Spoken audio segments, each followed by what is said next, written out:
శ్రీ మదాంధ్ర మహాభారతం తరాలు మారినా వన్నే తగ్గని అందరి మన్ననలు పొందుతూ అందుకుంటూ ఉండే తెలుగు కావ్యం. ఈ పవిత్రమైన మూల గ్రంథం తెలుగులో నన్నయ్య భటారకుడు, తిక్కన మరియు ఎర్రాప్రగడ అనువాదంతో పూర్తి చేయబడినది ఈ మహోన్నత గ్రంథం. సరళ తెలుగు భాషలో గాడి న్యూస్ ఛానల్లో ప్రతిరోజు పూర్తి అయ్యేంత వరకు అందించటానికి నిశ్చయించాము. ఈ మహాకార్యాన్ని సబ్స్క్రైబ్, షేర్ అండ్ లైక్ చేసి ఆదరించవలసిందిగా, ఆశీర్వదించవలసిందిగా ప్రార్థన. ఇట్లు మీ వడ్డేపల్లి రామకృష్ణ.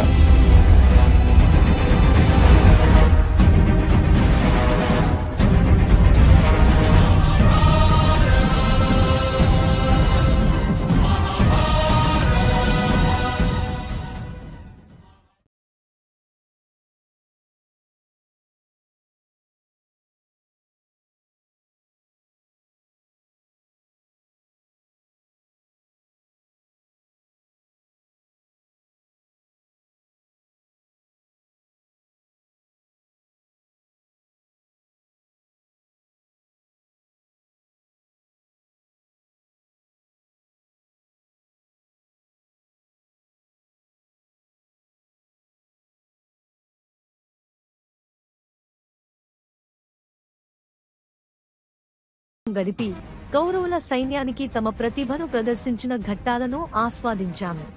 ఇప్పుడు మహాభారతంలోని మరో కీలక భాగమైన ఉద్యోగ పర్వాన్ని ప్రవేశించబోతున్నాం.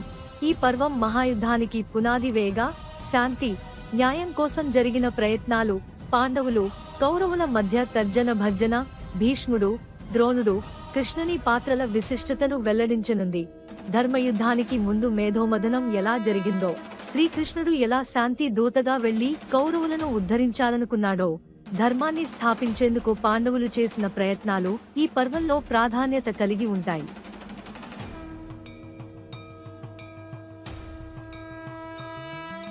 ఉత్తరాభిమన్యుల వివాహోత్సవమైన పిదప ఒకనాటి ఉదయము విరాట, ద్రుపద, వసుదేవ, కృష్ణ, బలరామ, పాండవులెల్లరూ సభాభవనమున ఆసీనులైనారు. ఆ సమయములో శ్రీకృష్ణుడు లేచి నిలువబడి సభాసదులనుద్దేశించి సంబోధించుటతో అందరూ ఆయన చెప్పబోవునది శ్రద్ధగా వినుటకై సంసిద్ధులవ్వగా, అప్పుడు శ్రీకృష్ణుడిలా పలుకసాగినాడు. మహారాజులారా, మనకందరకును పాండవులనెనచో వల్లమాలిన అభిమానము కలదని నేరుగా చెప్పనక్కరలేదు. అందుచే వారి భవిష్యము విషయమై కొన్ని సంగతుల నిశ్చిత ప్రస్తావన చేయుచున్నాను. అందుకు దుర్యోధనుడు మాయావి అయిన శకుని చేత కపటద్యూతము నాడించి పాండవ రాజ్యశ్రీల హరించినదల్లా మీకు విశదమే. అలనాటి న్యాయము ప్రకారము పాండవులు 12 ఏండ్లు అరణ్యవాసమును, 1 సంవత్సరం మగ్నాతవాసమును పూర్తి చేయుట కూడా ధర్మము ప్రకారము మీరు ఎరిగినదే. ఇప్పుడు పాండవుల రాజ్యము వారికి చెందవలసియున్నది. అధర్మముగా లభించే అమరాధిపత్యమైనా సరే ధర్మరాజు స్వీకరించడని అందరికీ తెలిసినదే. ధర్మబద్ధముగా అతనికి రావలసియున్న రాజ్యమును ఆ దుర్యోధనుడిచ్చునా ఈయడని మనకు తెలియను, కాని ఇచ్చునేమో ఎవడెరుగును. కానా ఈ పరిస్థితిలో మనమొక దూతను హస్తినాపురమునకు బంపుట యుక్తమని నాకు తోచుచున్నది. ఇటుపై పెద్దలగు మీరెల్లెల్లరూ యోచించి తగు నిర్ణయమును గైకొనెదరుగాక అని పలికి శ్రీకృష్ణుడు ఉపవిష్టుడైనాడు.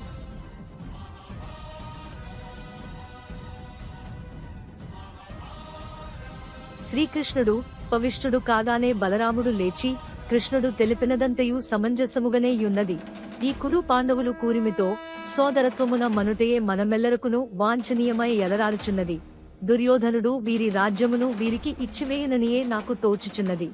దూతను పంపుటలో దోషము లేదు, కాని ఆ దూత హస్తినాపురమున వినయ విధేయతలతో అంజలిబద్ధుడై మెలగవలెను. వారికి ఏమాత్రమును కష్టము కలుగకుండగా అతి మృదువుగా ప్రసంగము చేసి కార్యమును సానుకూలపరచుకుని రావలసియుండును. ఏలైనగా నేడు కౌరవులకు అర్ధబలమును అంగబలమును కూడా మెండుగనే యున్నవి. అదీనుగాక రాజ్యము వారి చేతుల యందే యున్నది. వారు ఇయ్యవలసిన వారును పాండవులు గైకొనవలసిన వారును అయ్యున్నారు. కావున సామ మార్గగమనమే మంచిది. ఇక పాండవులను చూచెదమేని ఈ ధర్మరాజునకు ద్యూత క్రీడయందు వ్యసనమే గాని నైపుణ్యము లేదు. శకుని ఆ విద్యలో ఆరితేరినవాడైయున్నాడు. క్రీడ మొదలు పెట్టినది ఆదిగా ధర్మరాజు పరాజితుడగుచునే యుండెను. అయినను ఈతడు ద్యూతమునాడుట వ్యాపక పంతములకు పోయి ఇన్ని వంతలు తెచ్చుకున్నాడు. ద్యూతమునందు విజయమే ప్రధానము గాని ఆ విజయమునకే అనుసరించిన విధానము ప్రధానము కాదు. అందువలన గెలిచినవారు ద్రోవులుగా పరిగణింపబడరు. ఈ కారణముల చేత పంపబడబోవు దూత అత్యంత వినయవంతుడై యుండవలే అని పలికినాడు. బలరాముని అభిప్రాయము వినినంతనే సాత్యకి ఆవేశపూరితుడై లేచి, సాత్యకి లేచుట వలన బలరాముడు తన ఆసనమును చేరగా, అప్పుడు సాత్యకి తన అభిప్రాయము నీదిగువ తెరుగున వివరించెను.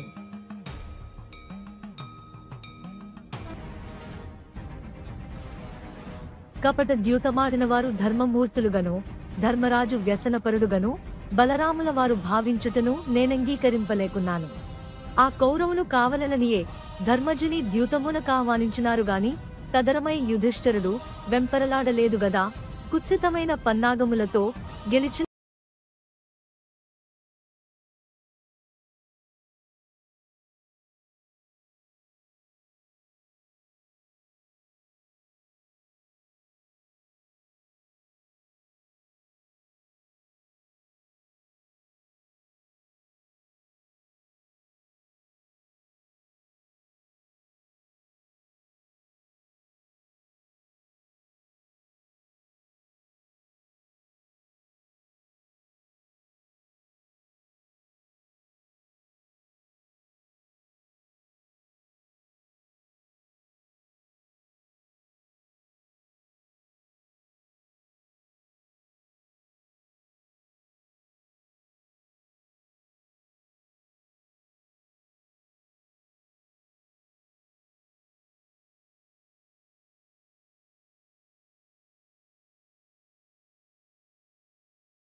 శల్యుని ధర్మరాజాదులు యథోచితరీతిని సత్కరించి ఆ శల్యుడు మార్గమున సుయోధనుడు జరిపిన వంచననంతయు ధర్మరాజున కెరింగించెను.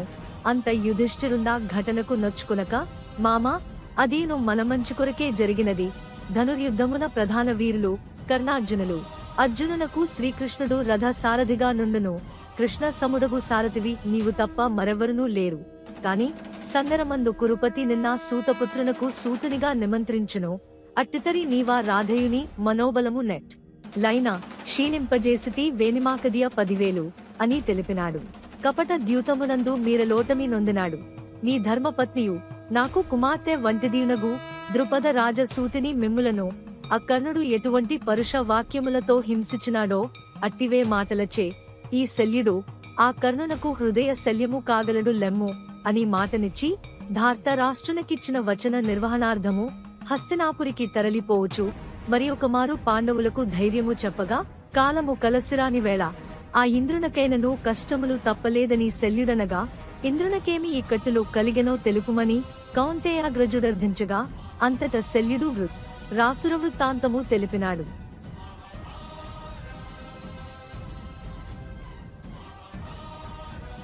త్వష్ట ప్రజాపతికి త్రిశిరుడైన విశ్వరూపుడనే కుమారుడుండేవాడు.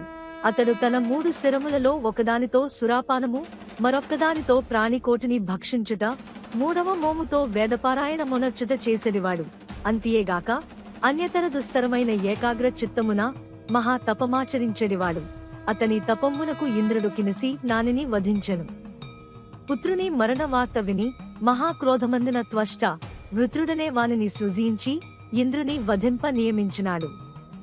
వృత్రుడమరావతికేగి దేవేంద్రునితో తలపడగా, ఆ రణమున వానిని నిర్జింపనేరని నిర్జరపతి దేవతా సమేతుడై వైకుంఠమునకేగి విష్ణువును శరణు కోరినాడు. విష్ణువునరించిన సూచనననుసరించి ఇంద్రుడు వృత్రునితో సంధి చేసుకునినాడు.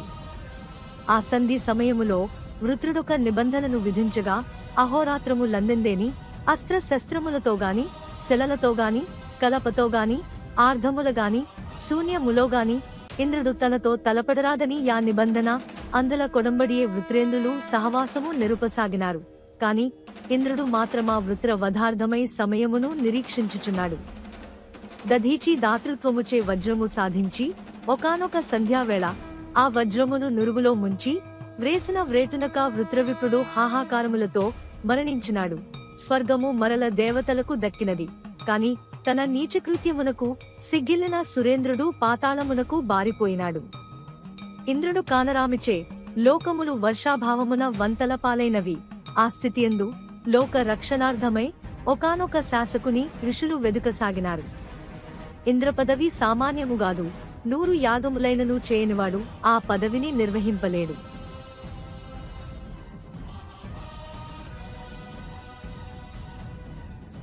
వేద విధులు వెదుకగా నహుషుని ఆ పదవికి నిర్ణయము చేసినారు. నహుషుడు ఇంద్రుడై ఇంద్రభోగములనియు అనుభవించినాడు.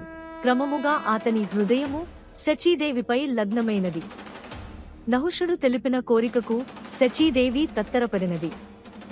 ఆమె ఇంద్రుని ఒక రహస్య స్థావరమున కలిసి కష్టము విన్నవింపగా, బ్రహ్మరథముపై వచ్చినచో వాంఛ తీర్చగలదానా నని పల్కుమని నుడివినాడు. శచియు అట్లే పలికినది. శచీదేవిపై గల కామము వలన నహుషుడందులకంగీకరించి బ్రహ్మరథముపై బయలుదేరినాడు. బ్రహ్మఋషులచే మోయబడు వాహనము బ్రహ్మరథమనబడును. అట్లా నహుషుడు బ్రహ్మరథమున సాగుచు అహంభావియై అగస్త్యుని తన్నిన కథనమున యాతడు కోపించి అజగరమై యవనిని పడియుండమని శపింపగా, నహుషుడు భూపతనమునందే అనంతరమున శాంతి పౌష్టిక కర్మములచే పాప విముక్తుడై పాకశాసనుడు మరల తన పదవి నందనని శల్యుడు తెలియజెప్పి తిరుగు ప్రయాణం మొనరించెను.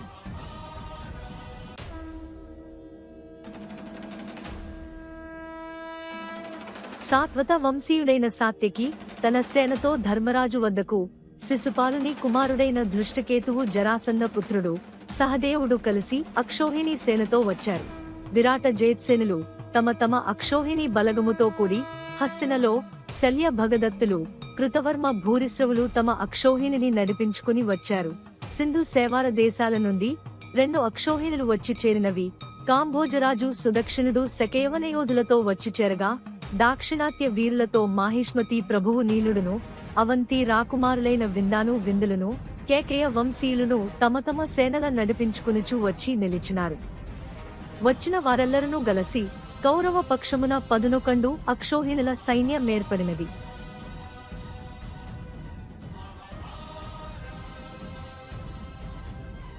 ఈ సర్వమును సిద్ధమైన పిదప ద్రుపదుని పురోహితుడు సుయోధన సభాప్రవేశము గావించి ఆ పురోహితుడిట్లు పలికినాడు. హే మహారాజా ధృతరాష్ట్ర, మీ ఎన్నదమ్ముల బిడ్డలెల్లరునూ ఈ రాజభోగము లనుభవింపవలసినదే.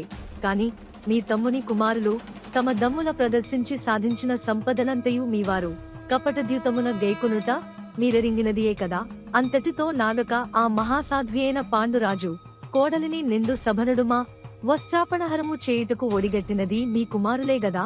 అయినను వారులు ధర్మతత్పరులై మౌనము వహించినారు.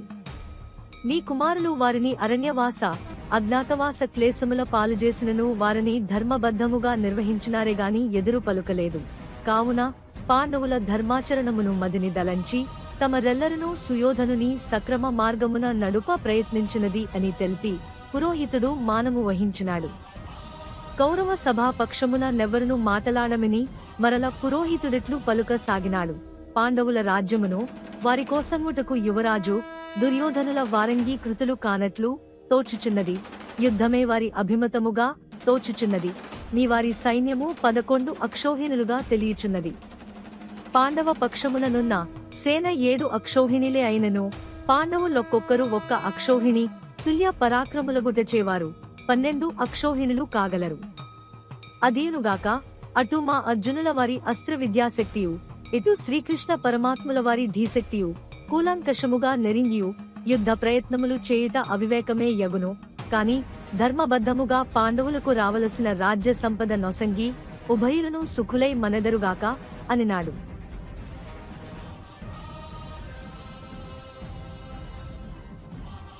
కాలమున ధృతరాష్ట్రాదులు తమ దూతగా సంజీవిని పాండవుల యొద్దకు పంపినారు.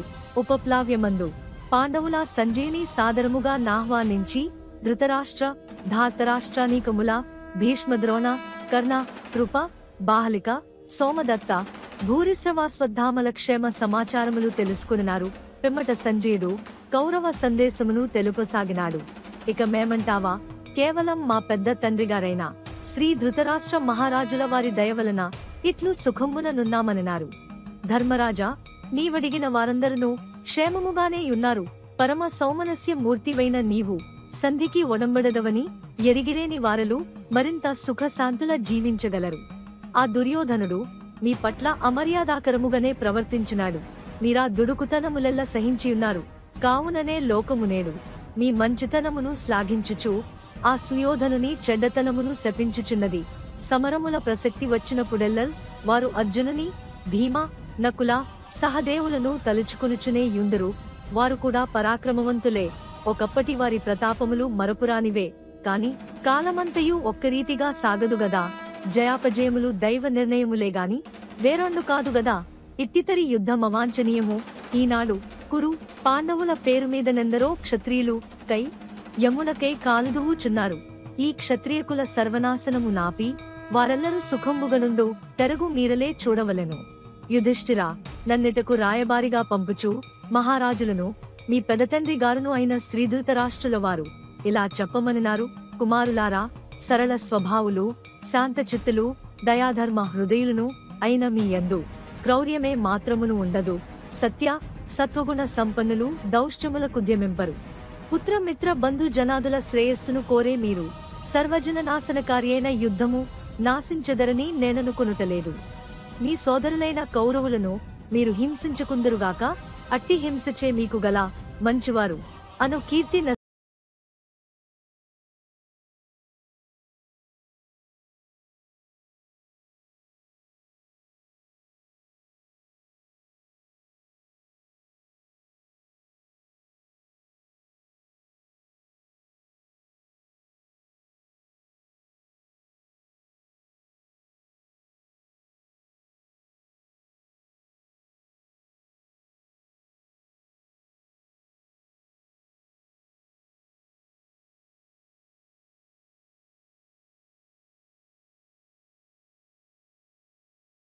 చున్నారో అర్థమగుటలేదు.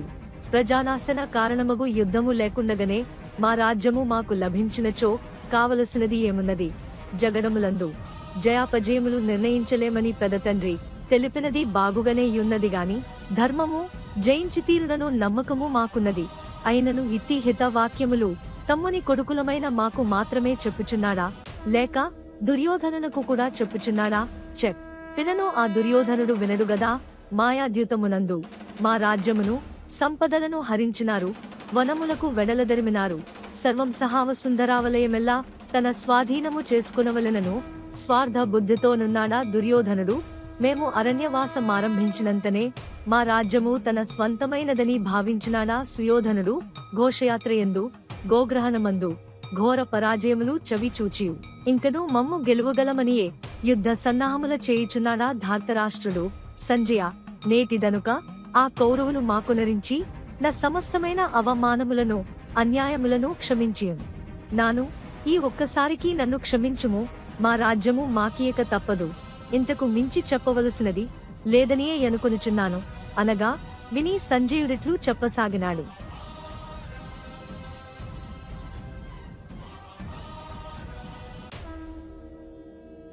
ధర్మనందన, నీ మాటలు బాగుగానే యున్నవి, కాని జీవితం అశాశ్వతమైనది కావున శాశ్వతమైన కీర్తి సాధనకే మానవుడు కృషి చేయవలెను.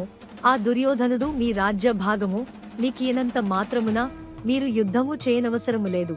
ఏ యదు వృష్టి దేశములలోనో బిచ్చమెత్తుకునేనను బ్రతుకవచ్చును, అప్పుడు మీ సత్కీర్తి చెక్కు చెదరదు.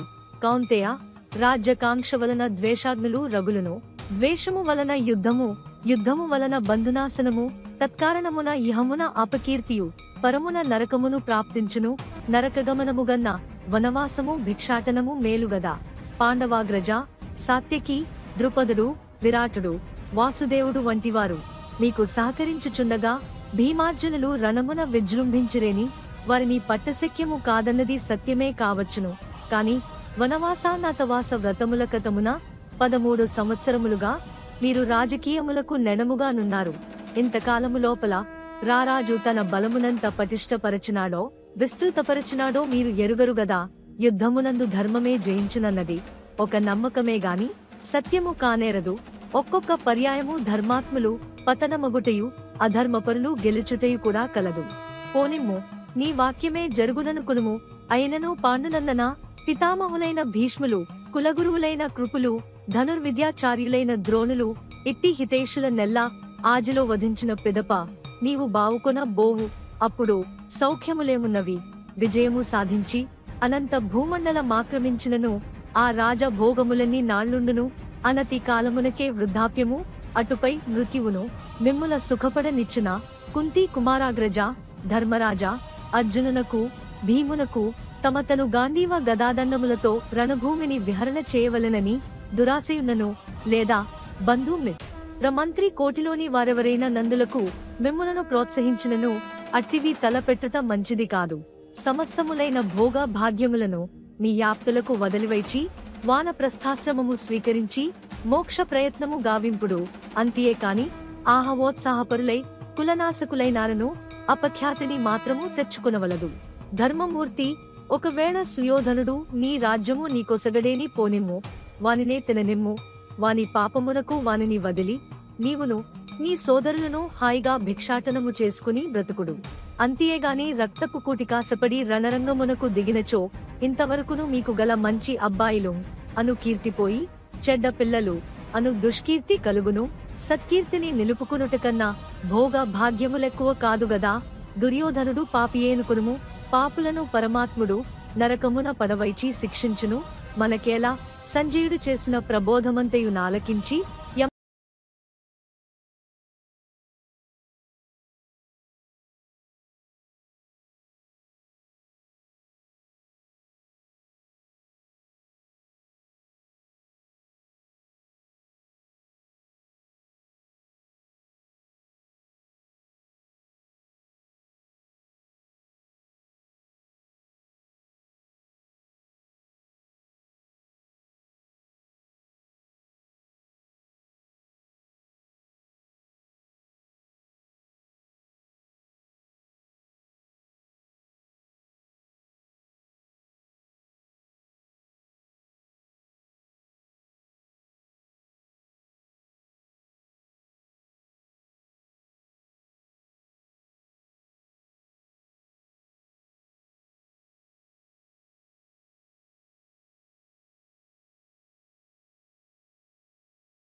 శకునులను నమ్ముకుని వారిపై ఆధారపడి రాజ్యమేలుచున్న మీకు మాటలచే మనశ్శాంతి కలుగునని నేననుకున లేకపోవచున్నాను. మానవులు విద్వాంసులు, మూర్ఖులు అని రెండు రకములు. శ్రద్ధాసక్తులతో, ఆస్తిక బుద్ధితో, దుర్మార్గులకు దూరముగా ఉంటూ నిత్య సత్కార్యాచరణ వ్రతులై యుండెడివారు విద్వాంసులు. ఈ విద్వాంసుల కోవకు చెందినవాడే ధర్మరాజు.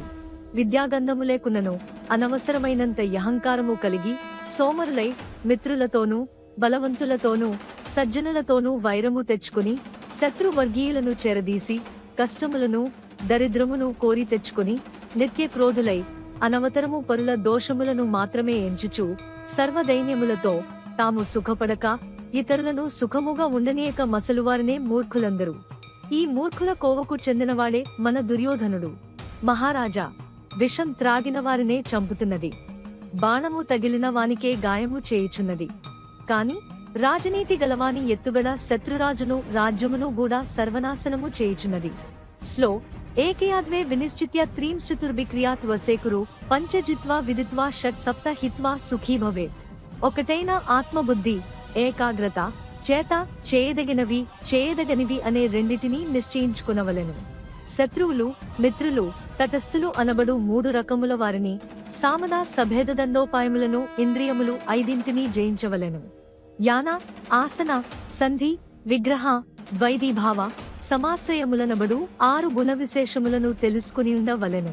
వేట, ద్యూతము, మద్యపానము, స్త్రీవాంఛ, పరుష భాషణము, కర్కసత్వము, దండనాదులు, నీచ ప్రవర్తనము అనబడు 7 విడనాడి మనడివారే ఉత్తములుగా చెప్పబడుదురు. ధృతరాష్ట్ర మహారాజా, బుద్ధిమంతులైన వారు ఎన్నడూనూ ఒంటరిగా భుజించరాదు.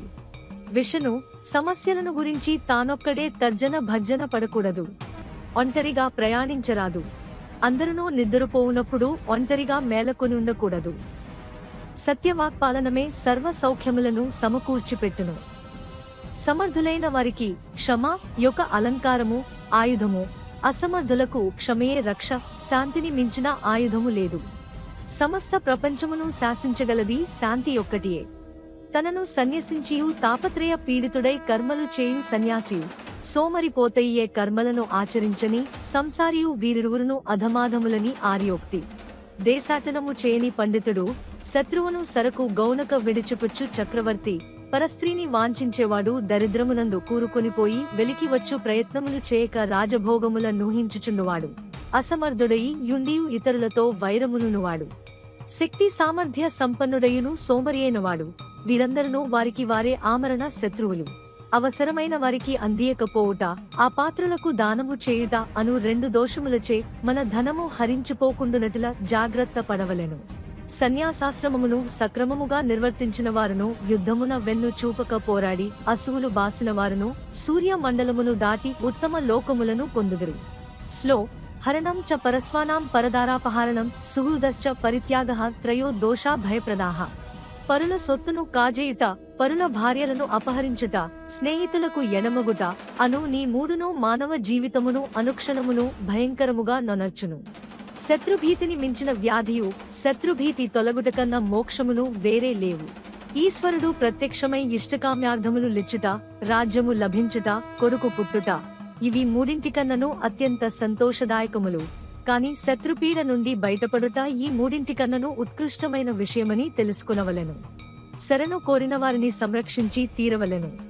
సమస్యలను పరిష్కరించుటకు ఆలోచించువేళ అదే పనిగా ఆలోచించడి వారిని గాని, ఆలోచన లేక సాహసించడి వారిని గాని, అల్ప ప్రమాణములతో ఆలోచించడి వారిని గాని సదస్సులోనికి రానియరాదు. మౌనవ్రతము చాలా మంచిది. మాట్లాడవలసి వచ్చినను అవసరము మేరకే మాట్లాడవలెను. ఎక్కువగా మాటలాడరాదు. నిద్రను, భయమును, కోపమును, అలసత్వమును, సుదీర్ఘాలోచనను విసర్జించి తీరవలెను. కోరిన విద్యను బోధించని, గురువు మంత్రమునుచ్చరించలేని, పోత ప్రజలను రక్షించలేని రాజు, పరుషముగా మాటలాడు భార్య, గ్రామాంతర సంచారియగు గోపాలకుడు, అరణ్యవాసాభిలాషేగు క్షురకుడు, ఈ 6 అనవసర పదార్థములుగా నెరుగవలెను. వీరిని విసర్జించుటయే సర్వత్రా శ్రేయస్కరముగా నెరుగదగును. స్లో అర్ధాగమో నిత్య మరోగిత చ ప్రియా చ భార్యా ప్రియవాదిని చ వస్యశ్చ పుత్రోర్ధకరీ చ విద్యా షడ్జీవలోకస్య సుఖాని రాజన్. నిత్యము సంపాదన కలిగి యుండుట, వ్యాధిగ్రస్తులుగాక ఆరోగ్యవంతులుగా నుండుట, మంచి ఇష్టము గలిగి మృదువుగాను ప్రేమగాను మాటలాడే భార్య, చెప్పిన మాటను వినే పుత్రులు, ధనార్జనకు ఉపయోగపడే చదువు, ఇవి 6 మాత్రమే లోకములో సుఖప్రదములైన విషయములు. విద్యాభ్యాసం పూర్తి కాగానే శిష్యుడు గురువును మరచిపోతాడు. వివాహం కాగానే పుత్రుడు తల్లిని విస్మరించును. ప్రతి సుఖము పొందగానే పురుషుడు స్త్రీని మరచిపోవును. ఓడదాటిన పెదప యాత్రికులు సరంగును, పని పూర్తి కాగానే అందుకు సహాయపడిన వారిని మరచిపోవుటలోక ధర్మముగానున్నది. అట్లు మరొక కృతజ్ఞుడై యుండువాడు తప్పక అభివృద్ధిలోనికి రాగలడు. కులవృత్తిలో జీవించలేకపోవుటయు, రుణగ్రస్తులగుటయు, సజ్జనుల సాంగత్యము లభించకపోవుటయు, సంసారమునకు దూరమై పరస్థలమున బ్రతుకవలసి వచ్చుటయు, ఇవి 4 గృహస్థులకు ఇహలోక నరకములుగా తెలియవలెను. అసంతృప్తి, ద్వేషము, ఈర్ష్య, ప్రతిదానికి సందేహపడుట, ప్రతి చిన్న విషయమునకును క్రోధగ్రస్తులగుట, ఇతరులపై ఆధారపడి బ్రతుకవలసి వచ్చుటయ్యను నీ 6 దుఃఖమునకు మూలములు. వియమైన కయ్యమైన సమానులతో మాత్రమే సాగించవలెను. తన ఆశ్రయమందున్న వారు తృప్తిగా భుజించిన పిమ్మటనే యజమాని భుజించాలి. భోజనము, నిద్ర కూడా మితముగానే యుండవలెను. శరీరం అలసిపోయే వరకు పనిచేయవలెను. దరిద్రులకు మాత్రమే దానము చేయవలెను.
చెప్పవలసియున్నది. ఆదేమన ఒకనాడు సత్యలోకమున సరస్వతీ నాదుడు, గురుశుక్రులు, రుద్రాదిత్య, సాధ్యవసుమరు, దప్పరోగణములు, అగ్నియు, ఇంద్రుడు, సప్త ఋషులు మున్నగువారితో కూడి సభాసీనుడై యుండగా అపరిమిత హృత్తేజ సంపన్నులగు ఇరువురు ఋషి పుంగవులా దరికేగి అచ్చటివారి వెల్ల కమారు పరికించి తమ దారిని తామరిగినారు. ఆదిగని దేవగురువగు బృహస్పతి విధాత సవలోకించి, హే దాత, వచ్చిపోయినయ్యా, ఇరువురునెవ్వరు బ్రహ్మవగు నీకు సైతము అభివాదములర్పించకనే మరలిపోవుటేని అని ప్రశ్నించగా, పితామహుడు నగుచూ, బృహస్పతి, జంట తాపసులే నరనారాయణులు, మహాతపశక్తి సంపన్నులు, ఆ శక్తితోడనే వారు భువి నుండి దివికి వచ్చి మరలిపోయినారు. సర్వలోక సంరక్షణ భారవాహులు వారు ఆజేయులైన ఆ నరనారాయణులిరువురుగా కనబడు చుండిరేగాని నిజమునకు వారి నడుమ భేద మనునది లేదు. విరించి పలుకులాలించిన వజ్ర గురువగు బృహస్పతీతుడై ఏగి నరనారాయణుల జేరి వారి ప్రసన్నుల చేసుకుని అసుర సంహారమొనరింప ప్రార్థింపగా అందుల కియ్యకొని నరనారాయణులు ధనుర్ధరులై అసురుల నంతరింపజేసినారు. ఈ ఋషి ద్వయమందొకడైన నరుడు కాలకేయ జంభాసురులను 60,000 మంది గలనివాత కవచ రాక్షసస్తే నను అవలీలగా నిర్జించినాడనియు, ఆ నరుడే అర్జునుడనియు ఖాండవ దహన వేళ ఇంద్రుని సహితము నిరోధించి అగ్నిని సంతృప్తిపరచినాడనియు వినియున్నాను. నారాయణుడే శ్రీకృష్ణుడైనాడట. లోక కళ్యాణార్థమే ఆ నరనారాయణులిరువురును శ్రీకృష్ణార్జునులుగా ప్రభవించినారు. సురాసురగణములేకమై వచ్చినను కృష్ణార్జునుల ముందు మోకరిల్ల వలసినదే గాని మరేమీ చేయజాలరు. ఇదంతయు తొలుత నాకు నారదులవారు వక్కాణించి యున్నారు. అట్టి అవతార పురుషుడగో అర్జునుని జయించుటకు మనమెంతటి వారము. భృగురామ శాపముచే బలహీనుడైన కర్ణుని, కపట ద్యూతనిపుణుడైన శకునిని, దురాచార తత్పరుడైన దుశ్శాసనుని ఆప్త మంత్రులుగా భావించి వారి సలహాలపై సాగు. నీ సమర సన్నాహముల వలన కురువంశ నాశనమే తప్ప యన్యము నూహించుట కైనను వీలు లేకున్నది.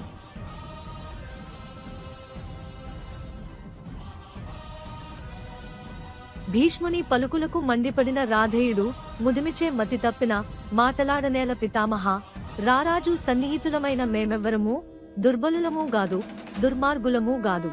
మిత్రుడైన దుర్యోధనుని యానందమునకై ఆ పాండవ పంచకమును నేనొక్కడనే యుక్కడంచగలను. నీ వలనే ఒకరి భుజమును తట్టుచూ మరి ఒకరిని శ్లాఘించు నలవాటు నాకు లేదు. రాజైన ధృతరాష్ట్రుల వారిని, రారాజైన దుర్యోధనుని సేవించుటకు మాత్రము నా జీవితమును త్రికరణ శుద్ధిగా అంకితము చేసియున్నాను అని పలుకుచుండగా మరల శాంతనవుడు కలుగజేసుకుని ధృతరాష్ట్రునితో, మహారాజా, ఈ సూతుని ప్రగల్భములు వినుచున్నారు గదా, ఇట్టి ప్రలాపములతోడనే ఈతడు సుయోధనుని భ్రాంతిలో బెట్టినాడు. ఆ భ్రాంతిని బడియే మన దుర్యోధన కుమారుడు పాండవులతో కలహించి తన ప్రాణములపైకి కురువంశ వినాశనమునకు ఇంతలు చేసినాడు. ఎన్నిసార్లు పరాభూతుడైనను ఈ సూతుడిట్టి ప్రగల్భములు మానుటలేదు. మాటలు కోటలు దాటునుగాని కాళ్ళు గడపలు దాటవనట్లు వీనికివి ఎందులకు వచ్చిన దాంభికములో అర్థము కాదు. మొన్నటి ఘోషయాత్ర వేళ సుయోధనుని గంధర్వులు బంధించిన వేళ వీని విలువిద్యా పాండిత్యమేమయినదో ఎల్లరెరిగినదే కాదా. నిన్నటి గోగ్రహణ వేళ పార్థుడు ఏకమాత్ర యోధునిగా ప్రవేశించి యావత్ కౌరవ సేనావారమును దుళ్లగొట్టి గోవులను మరలించిన వేళ విని శస్త్రాస్త్ర శౌర్యములెంతపాటివో ప్రపంచమునకు తెలియలేదా.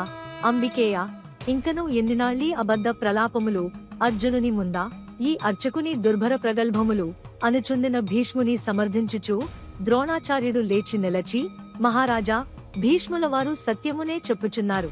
అర్జునుని హృదయమేమియో సంజయుడు తెలిపియేయున్నాడు. కృష్ణార్జునులు నరనారాయణులని గాంగేయులు వివరించియున్నారు. ఏది ఏమైనను ఈ కాలమునందు భూమిపై అర్జునుని మించిన ధనుర్వేదవేత్త మరియొకడు లేడు అనినాడు.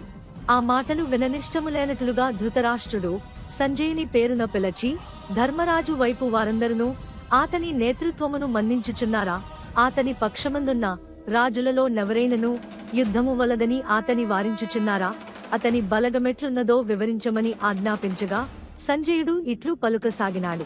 మహారాజా, అక్కడి వారిలో ధర్మరాజునకెదురాడువారు ఒక్కరునూ లేరు.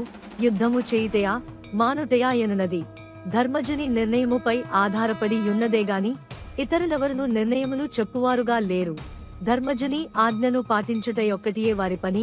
రాజా, కామము వలనగాని భైకంపితమనస్కత వలనగాని ధనాధిక లోభముల చేతగాని ఇతర ఉన్నతోద్యోగ ప్రలోభము వలన గాని తమ తమ కర్తవ్యములను విస్మరించువారు ఎందరెందరో యుండెదరు. కాని ప్రభు వారి సేనాపతి ధృష్టద్యుమ్నుడు అట్టివాడు కాదు. ధర్మ కర్తవ్య నిర్వహణము దక్క అన్యమున దృష్టి మరల్చని వాడా సైన్యాధినేత. అతడు ద్రోణ సంహరణార్థమై పుట్టినవాడు. భీష్మునిపై పగబట్టియున్న శిఖండి వారి పక్షముననే యున్నాడు. వంగ కళింగ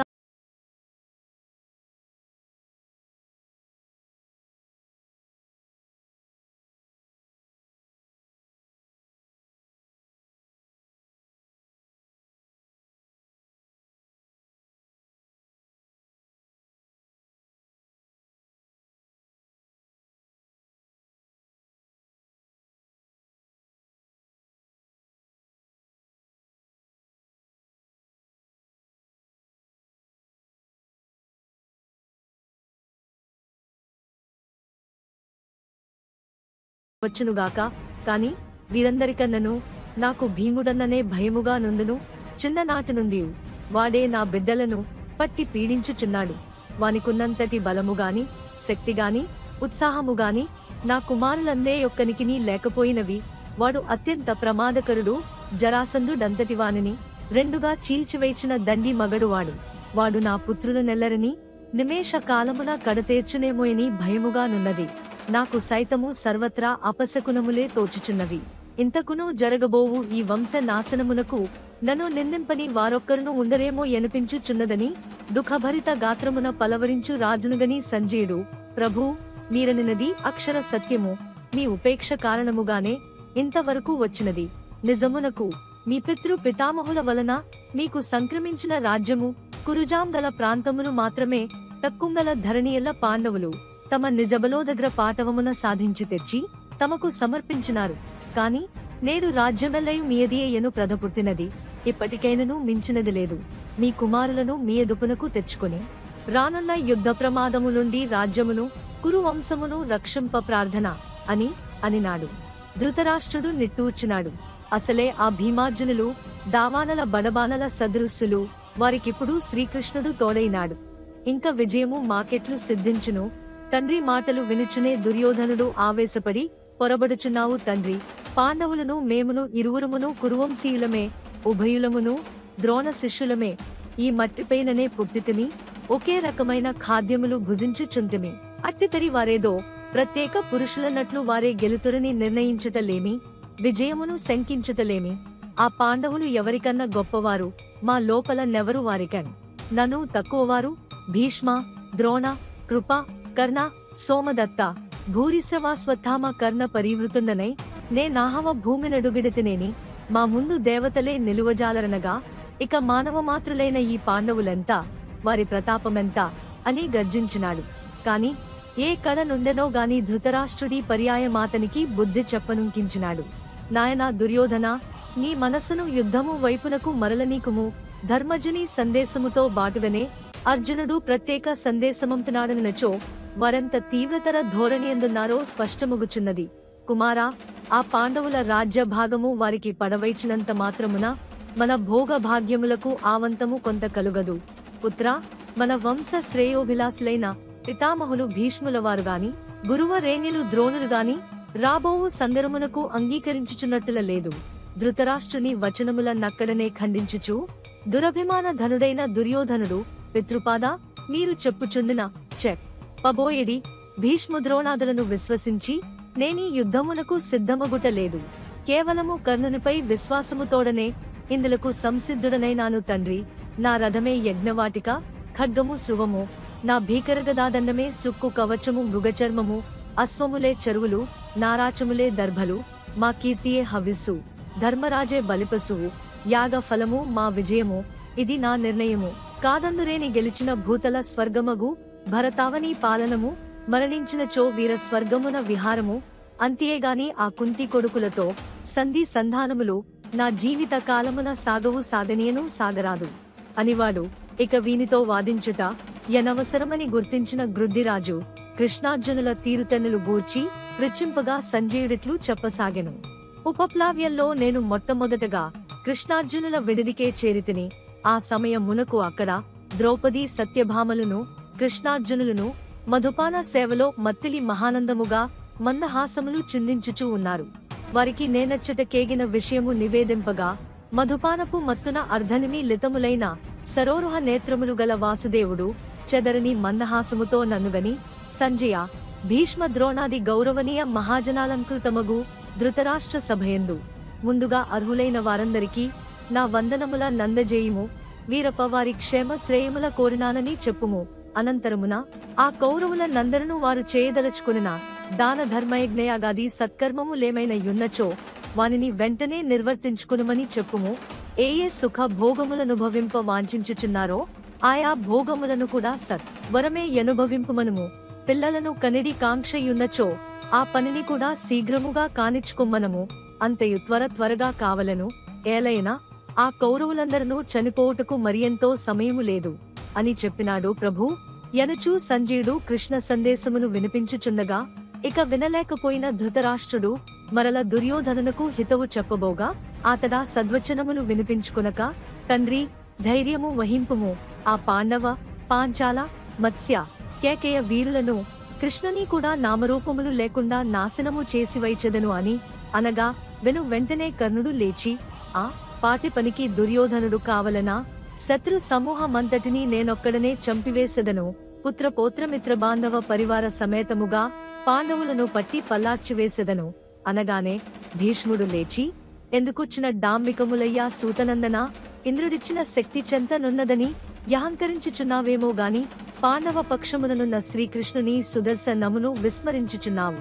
దాని ముందు నీ శస్త్రాస్త్రములు సమస్తము ఎందుకును కొరగావు. నీ నాగాస్త్రము సైతము వ్యర్థమైపోవుట సత్యము అని వక్కాణింప, దానకినిసిన రాధేయుడు నన్నిటిలవమానించిన ఈ భీష్ముడున్న తావున నేనుండ జాలను. రేపు యుద్ధమున కూడా ఈ శాంతనవుడు ఒరిగిపోవుదనుక నేను ధనుస్సును ధరించెను. భీష్ముని అనంతరమే నా పౌరుష ప్రతాపాలు చూపించదగాకేని చివాలున సభాస్థలి వీడి వెడలిపోయినాడు. తన ఆప్తమిత్రుని అవమానించినారని దుర్యోధనుడు సభను దుయ్యబట్టగా నాటి సభ ముగిసినది.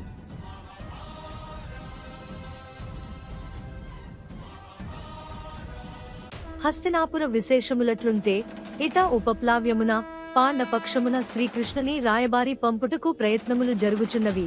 శ్రీకృష్ణుడు పాండవుల సందేశములను తెలుసుకొనసాగినాడు. ముందుగా ధర్మరాజు, కృష్ణ, సంజయుని రాయబారము వలన కౌరవుల అభిప్రాయము స్పష్టమగుచునేయున్నది. యుద్ధము తప్పదనియే అనిపించుచున్నది. అయినను యుద్ధమే చేయవలనను అభిప్రాయము నాకు లేదు. నీ ద్వారమున మా శాంతి ప్రియత్వము వారికి తెలియజేయవలను. కేశవ, పితృతుల్యుడనడి అభిప్రాయముతో మేమెంత ప్రేమాభిమానములు చూపుచున్నను. ఆ ధృతరాష్ట్రుడు దుర్యోధనవు యామోహితుడై ధర్మ విస్మరణతో మాకన్యాయము చేయుచున్నాడు. అయినను శాంతియే సర్వదా వాంఛనీయముగాన అట్టి శాంతి సాధనకై మేమే మా పట్టును కొంచెము సడలించుకుందుము. ఆ కౌరవులు మా రాజ్య భాగమంతయు మాకు ఇయ్యకున్నను కుశస్థలి, వృకస్థలి మాకంది. వారణావతము అను 4 మరియు వారికిచ్చవచ్చిన దింకొక్క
నీ వెరుగవానే పడిన బాధలు అన్ని బాధలు పడి ఇంత ఓర్చుకుని బ్రతికి యున్నది దేనికోసమో మరల కౌరవులతో బంతి భోజనమునకు కూర్చుండుటక ముట్టునబడి యున్నాను మొర్రోయని ఘోషించుచున్నను వినక కొప్పుపట్టి సభ కీర్చిక టొకుట్టుము ఊడదీబోయినారే అట్టివారి నడుమ మరల తల ఎత్తుకుని ఎటుల తిరగగలను ఆ చెట్టెల్లెల్లరూ చుట్టములనియు మామలు మరదలు తోటి కోండండ్రు అని చెప్పుకునుచు ఎటుల బ్రతుకమందువో నీవే చెప్పవయ్యా అన్నా ఉత్కృష్టమైన జన్మనాది వరప్రసాదం వల్ల యజ్ఞగుండం నుండి ప్రభవించాను నేను ద్రుపదుని ఇంట పెరిగాను పాండురాజుకు కోడలినయ్యాను పాండవుల పట్టమహిషినయ్యాను శాత్రవలోక సమవర్తి అయిన దృష్టద్యుమ్నుడి తోబుట్టువువై చెప్పశక్యముగానంత గొప్పవాడినైన నీకు అభిమాన సోదరినైనాను అటువంటి దానిని రాజసూయావభృత స్నాన పునీమైన నాకేశరాజుని చేబట్టి చీచీ ఏమని చెప్పమా ఆ అవమానం అలా అగ్నిలా దహించివేయవలసిందేనా నన్ను దుష్ట దుశ్శాసను కర్కసతోష్ట రుధిరధారతో హృదయ నిస్పృవేణిని తడుపు తాననిన కుంతి మధ్యముని మాట నమ్ముకొని ఎన్ని నాళ్లుగా నీ శిరోజముల ముడువక మసలుచున్నది సంధి కొరకేనా అన్నా నా అలనాటి మహావమానమునెల్ల మంచి మేమును పెదతండ్రి బిడ్డలమేనని వారును కూడికొనినంత మాత్రాన నేను సైతం తలవంచి ఆ బిచ్చపుకూడు తినవలసినదేనా ఆ పెద్దాయన చెప్పెడిది సబబేనా సౌరి ఆనాటి సభలో ధర్మబద్ధులమై ఆగినాముగాని రేపటి యుద్ధమున చూడు మా ప్రతాపము అన్నారా పెద్దాయన దుర్యోధన దుశ్శాసనులను దురమున దొళ్ల గొట్టెదనని శపథము చేసినారా రెండవ ఆయన కర్ణుని కాటగలిపి తీరచనన్నారు ఈ మూడవ ఆయన ఇప్పుడు వీరందరూ కలిసి సంధి అంటున్నారు అన్నయ్యా ఇదే చెప్పుచున్నాను వీరందరూ బంధుత్వము నెంచియో కౌరవులనిన భయపడియో యుద్ధము చేయకుందురుగాక కాని నీ పేరింటి దానిని యాజ్ఞసేనిని అయినా నేను మాత్రము ఊరుకొనలేను అయినను భార్యనంతటి భయంకరా సమానము చేసిన భ్రష్టులపై పగదీర్చుకునలేని వీరి మగతనములెందులకు మూతులపై మీసములెందుకు గాలిచూలి చేతిలో దండమెందులకు గీర్వాణపతి కొడుకునకు గాంధీవమెందులకు ఆ యాయుధముల నీవు అగ్నిలో పడవేయు మనుము ముసలివాడైనను పసతగని నా తండ్రి ద్రుపదుడు ద్రోణవధ కొరకే జన్మించిన నా అన్న దృష్టద్యుమ్నుడు తోటి కోడలు సుభద్ర ఆమె కొడుకు అభిమన్యుడు నేను నా 5 కుమారులు మేము 10 మందిమే యుద్ధము చేసి ఆ కౌరవాధముల రౌరవాది నరకముల కంపెదము మా పగమేమే తీర్చుకుందుము అనుచూ వీరావేశ విషాద రోషములు ముప్పిరుగుని కన్నుల నీరు చిప్పిలుగా చెప్పిన మాటలకు కృష్ణుడు ఆమెను ఓదార్చుచి 13 సంవత్సరములుగా దుఃఖించుచున్న దుఃఖమింక చాలునులే చెల్లెలా ఇకపై కౌరవ స్త్రీలు ఏడ్చెదరు లెమ్ము మనము సంధి ప్రయత్నము చేయకయే జగడమాడి వారిని వధించినామనో అప్రతిష్ట రాకుండుటకే గాని నీ భర్తలలో ఎవరికినీ నిజముగానే ఈ సంధి ఇష్టము లేదు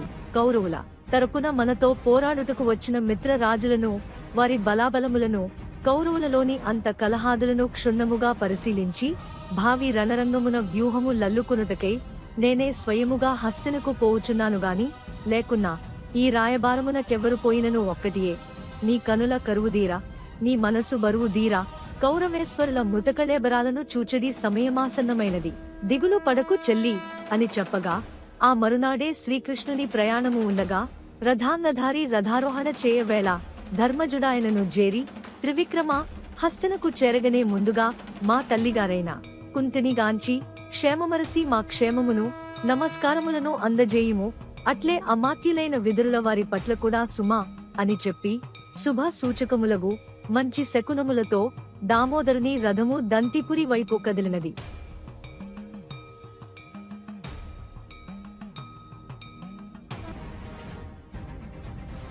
ఉపప్లావ్యము నుండి ఉపేంద్రుని రథం బయలుదేరగనే హస్తినాపురంలో అన్ని రకముల అపశకునములు తోచసాగినవి. అంతలోనే శ్రీకృష్ణుడు కరిపురికి రానున్న వార్త తెలిసి ధృతరాష్ట్రుడు మహానందపడి ఆనందములో తత్తరపడినాడు. భీష్మద్రోణాదుల నందరను పిలిపించి, ఇదిగో వాసుదేవుడైన శ్రీకృష్ణుడు మన నగరికి రానున్నాడు. వారికి స్వాగతమిచ్చుటకు మన నగర వాసులందరూ సంసిద్ధులను చేయవలను. మహా తేజసంపన్నుడైన ఆ మాధవుడు సంతోషము కలిగించిన వారి నందరినీ అనుగ్రహించి కాపాడను. విదురా, బాహలిక దేశాగతములైన మేలుజాతి అశ్వములచే సజ్జితములైన 16 రథములు, 8 ఏనుగులు, గిరి ప్రాంతీయులంపిన కమ్మడులు, చీనా మొదలైన దేశముల నుండి వచ్చిన సుతి మెత్తని మృగచర్మములు, దివారాత్రా భేదముగా ప్రకాశించు మనులు ఆ నందనందనునికి సమర్పించుకునేదనుగాక. 100 మహాప్రౌఢలైన మదవతులను ఆ దేవకీనందనుని సేవకు నియమించవలెను. యశోదాపుత్రునకు స్వాగతమిచ్చుటకుగాను ఒక్క దుర్యోధనుడు తప్ప తక్కిన బంధు మిత్ర పరివార గణముల నీవు తరలిపోవలసినదే. హస్తినాపురములోనున్న వేశ్యాలలా మలందరును పాలంకృతలై మంగళ గీతికలతో హారతులిచ్చుచు తీసుకుని రావలెను. పట్టణమంతయు జెండాలతో అలంకరింపబడవలే. సౌధాగ్రములన్నిట మన పతాకములెగురు చుండవలెను. దుర్యోధనుని భవనము కన్నను దుశ్శాసనుని మందిరమే అందముగా నుండును కావా. కృష్ణునకు ఆ అందమైన మందిరమందే విడిది నీయవలే. ఆ యదుభూషణునకే వస్తువు నచ్చినను అది తక్షణమే అతనికి సూడిద నీయవలెను. ఆ పాండవ పక్షపాతి మనస్సునకు లేసమైనను క్లేశము కలగకుండగా సంతృప్తిపరచవలే నని నిమంత్రింపసాగిన ఆ జనుషాందునితో విదురుడు, మహారాజా, మీరాయనను తృప్తి పరచవలనన్నచో ఇవేవియూ చేయనక్కరలేదు. ఆయన చెప్పిన పలుకులాలించి పాండవులకు రాజ్య భాగమో లేదా 5 గ్రామములో ఇచ్చి సంధి చేసుకున్న అదియే ఆయనకు తృప్తి అనినాడు. ఇంకను మహామేధావియు కౌరవ ప్రధానమాత్యుడును అగు విదురుడు, రాజా, మణిమాణిక్యముల చేతను మదవతుల చేతను ఆ పార్థ సారథిని ప్రలోపరచగలమనుకుని వారిని అపార్థము చేసుకునవలదు. మనము ప్రకటించబోవు ప్రదర్శించబోవు సమస్త స్వాగత సత్కారాదులను ఆ రుక్మిణీపతి తిరస్కరించి తీరును. అర్ఘ్య పాద్యములు దప్ప మరి దేనిని ఆయన తాకడు. ఏదో విధముగా ఆ నవనీత చోరుని వశము చేసుకుని పాండవులకు భాగమీయకేయే పబ్బము గడుపుకొందమన ఆలోచన చేయవలదు.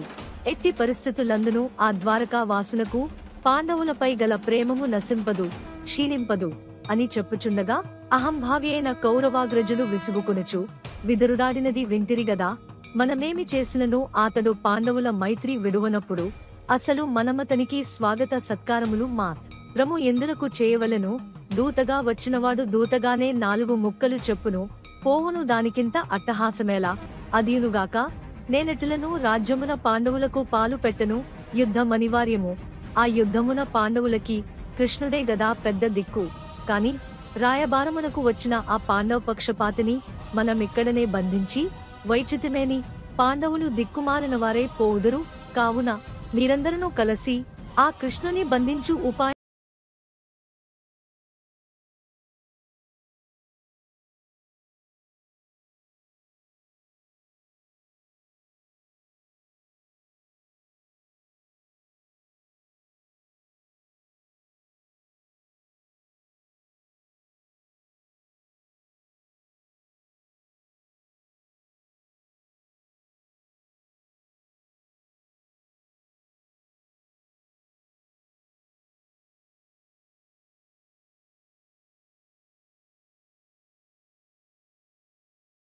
పౌరజానపదులెల్లరును మంచి మంచి వస్త్రములు ధరించి అందముగా అలంకరించుకుని మార్గమున కిరుప్రక్కలా బారులు దీని నిలచినారు. నగర ద్వారము వద్ద భీష్మ ద్రోణ కృపాది వృద్ధులు దుశ్శాసనాదులు సారసాక్షునికి స్వాగతమిచ్చినారు. నగరమునందు గృహద్వారములలోనూ గవాక్షములందును ఆడువారు కలువ కన్నుల మాలలతో కామజనకుని సందర్శనార్థము చేరి వందెమాగదులు వనజాక్షిని అపురూప చరిత్రమును గానము చేసి రాజవీధినదిగమించి రథము సువిశాల సౌధ విరాజితమైన దుర్గమున ప్రవేశించినది. రాజభవనము చేరిగా కృష్ణుడు రథమును దిగి ధృతరాష్ట్రుని వైపునకు నడిచినాడు. భీష్మద్రోణులు ఇరువైపులా నిలచి ధృతరాష్ట్రుని కృష్ణుని వైపునకు నడిపించినారు. అందరినీ మందహాసముతోనే తిలకించినాడు యదుతిలకుడు. ధృతరాష్ట్రునిచే చూపబడిన సువర్ణాసనమందాసీనుడై సంప్రదాయానుసారము కౌరవులర్పించిన ఆర్ఘ్య పాద్య మధుపర్కములందుకొని అనంతరమున అక్కడనున్న వారినెల్ల పలుకరించి అప్పటికి ధృతరాష్ట్రుని వద్ద సెలవు తీసుకుని విదురునితో కలసి అతని ఇంటికేగినాడు సౌరి. తన ఇంట విదురుడు శ్రీకృష్ణుని యథాశక్తిగా యథాభక్తిగా పూజించిన అనంతరం కుశల ప్రశ్నలు సాగినవి. అనంతరమచ్చటనే కొంత తడవు విశ్రాంతి తీసుకుని మధ్యాహ్నవేళ తనకు మేనయత్త పాండవులకు మాతృశ్రీ అయిన కుంతీదేవి గృహమునకు వెళ్లినాడు శ్రీకృష్ణుడు. పాండురాజపత్ని అయిన కుంతీదేవి కృష్ణుడిని దర్శించగానే ఆనందంతో పాటు తన స్థితిగతులను గుర్తు చేసుకుని కంటతడి పెట్టుకుంది. ఆ తర్వాత ఆమె అచ్యుతుని చూచి ప్రశ్నించసాగింది. కృష్ణ, శిబి, దిలీప, నహుష, భరత, యయాతి, మాంధాతల వంటి రాజర్షులతో సమానమైన నా తొలిచూడి యుధిష్ఠిరుడు క్షేమంగా ఉన్నాడా? బక, హిడింబ, కిమ్మీర, కీచకాది బలవంతులను సంహరించిన నా 2వ కుమారుడు భీమసేనుడు సుఖంగా ఉన్నాడా? మురహరి, ఇంద్రుని సాటివాడు, కార్తవీర్యార్జునుని పోలిన పరాక్రమశాలి, శ్రీరాముని వంటి ధనుర్విద్యా పాండిత్యుడైన నా 3వ కుమారుడు అర్జునుడు క్షేమంగా ఉన్నాడా? నా ఆప్త బాంధవ, రణరంగంలో ఖడ్గచాలనంలో నైపుణ్యం కలిగిన 4వ కొడుకు నకులునకు కుశలమేనా? నారాయణ, అతి సుకుమారుడు, మన్మథుని మించిన అందగాడైన నా కడబిడ్డ సహదేవుడు క్షేమంగా ఉన్నాడా? శ్రీనివాస, యాగజాత, గుణపునీత, ఆత్మాభిమాన వినీత అయిన నా పుత్రపంచకానికి పట్టమహిషి అయిన ద్రుపదనందిని ద్రౌపదికి శుభమేనా? సుభద్రాగ్రజ, ఇక్కడ నా స్థితిని చూస్తున్నావు గదా, ఇలా మరది ఎంటపడి ఉండాల్సి రావడం సరియేనా? నా పురాకృత కర్మమే ఈ దశను కలిగించింది. అయితే పరుల దూషణ ఎందుకు? కుంతి కృష్ణుని వాక్యంతో చైతన్యము పొంది, మేనలుడా, మేలికొలుపు కలిగినవాడా, తిరిగి ధర్మరాజుని కలిసినప్పుడు, నాయనా, ధర్మానికి హాని జరుగుతున్నప్పుడు క్షత్రియుడైన వాడు ఊరుకోరాదు. పరుల దయనాశ్రితమైన వారికి అవమానం తప్పదు. అట్టి బ్రతుకు కన్నా మరణమే మేలు అని చెప్పవలసిందిగా అని సూచించింది. తదుపరి అర్జునుని గుర్తు చేస్తూ, హే పురుషోత్తమా, అర్జునుడు జన్మించినప్పుడు అతను జగద్విజేతే, అశ్వమేధయాగం నిర్వహిస్తాడని ఆకాశవాణి పలికింది. భీమ అర్జునులను కలిసినప్పుడు మరుదింద్రాభులవు రాజమాత ఏ ఉద్దేశ్యంతో బిడ్డలను కనిందో ఆ ఉద్దేశ్యాన్ని నెరవేర్చవలసిన సమయం వచ్చింది. కార్యరంగంలోకి దిగనిచో ఇక మీ ముఖాలు నాకు చూపనక్కరలేదు అని చెప్పవలసిందిగా అని కుంతి అంది. అంతేకాదు, క్షత్రియుడైన వాడు ప్రాణాలను మించి పరాక్రమంతోనే రాజ్యాన్ని పొందాలి అని నకుల సహదేవులకు తెలియజేయమని కోరింది. తన కుమారులంతా ఒకచోట కూడినప్పుడు రాజసభలో నా కోడలైన పాంచాలిని అవమానించిన కర్ణ, దుశ్శాసనులకు తగిన శిక్ష విధించాలని చెప్పుము అని ఆదేశించింది. గరుడ వాహన, ఏకాంతంలో అర్జునితో ఉన్నప్పుడు ద్రౌపది చెప్పినట్లే చేయమని నేను చెప్పానని గుర్తు చేయవలసినది అని కృష్ణునికి సూచించింది.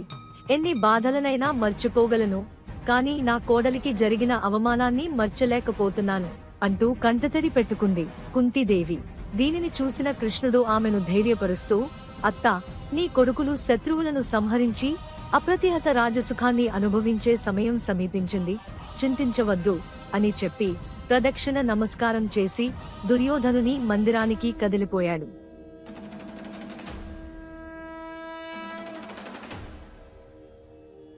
ఆ ఉదయం శ్రీకృష్ణునకు స్వాగతమిచ్చుటకు వెడలని సుయోధనుడును మరికొందరాతని వర్గమువారును ఉదయము ఉత్సవమున కేగినవారును అందరునూ కూడి దుర్యోధన మందిరమున సభ దీరియుండగా శ్రీకృష్ణుడు ఆ భవనమునకు రాగా దుర్యోధనుడాతనికి అతిథి సత్కారములు చేసి కొంతసేపు సరస మధుర సంభాషణలు జరిగిన అనంతరము కర్ణునితో సంప్రదించుకునగా ఆ పూటకు కృష్ణుని తనతో విందునకాహ్వానించగా శత్రుగృహములో భోజనము చేయనన్నాడు కృష్ణుడు.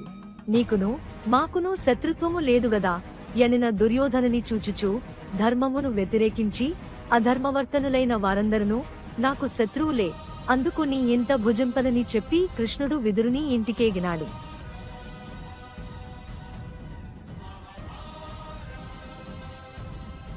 ఆ రాత్రి భోజనానంతరమున విదురుడు వంశీ మోహమునితో సంభాషణ చేయుచు, బృందావన విహారి, ఈ రాయబారానికి నీవు రాకుండా ఉండవలసినది.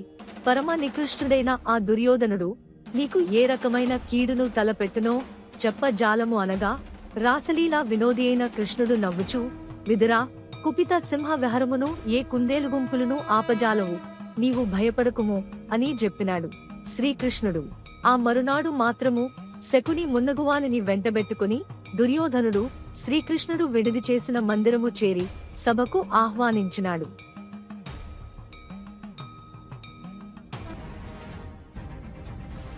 శ్రీకృష్ణుడు రాయబారము వెరపుచున్నాడను వార్త విని ఆ మహాద్భుత సందర్శన కాంక్షులై ఏతించిన దేవఋషి నారదుల వారికి బ్రహ్మర్షులగు కణ్వ పరశురామాదులకున అతిథి పూజలు నరింపచేసి కురు పితామహుడగు భీష్ముడు వారికి యుక్తాసనములను సమర్పించెను.